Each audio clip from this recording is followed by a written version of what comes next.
Hello everyone, আসসালামু আলাইকুম। এই যে আমাদের ছোট আপুটা নারায়ণগঞ্জ থেকে আসছে। হ্যাঁ, এই আপুটার আজকে আমরা বউ লুক দিব, বউ সাজাবো, একটু পরে ফাইনাল লুক দেখাবো। এই যে আমাদের ফাইনাল লুকটা আসছে, অসাধারণ কিউট সুন্দর লাগতেছে। বউ, তুমি কিছু বলবা? মিষ্টি বউ।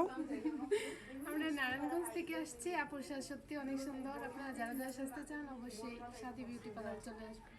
থ্যাংক ইউ সো মাচ আপু, আমাকে এত সুন্দর কথা বলার জন্য। আপু কিন্তু অনেক কিউট, মার্শাল্লাহ মার্শাল্লাহ, অনেক সুন্দর লাগতেছে। আপু পরবে, স্বর্ণ পরবে বাসায় যেয়ে, এর জন্য গোল্ড প্লেট আপাতত মাথাটা পড়েছে। তো আপুকে কিন্তু অনেক কিউট লাগতেছে। যারা এইভাবে সাজতে চাও, সাথী আপুর কাছে আগে থেকে বুকিং দিয়ে দিও। মানে ওরে অসাধারণ সুন্দর লাগতেছে। একটু আইলুকটা দেখাও তো। সবাই ভালো থাকবেন, আর এই পরি ভোটার জন্য বেশি বেশি সবাই দোয়া করবেন।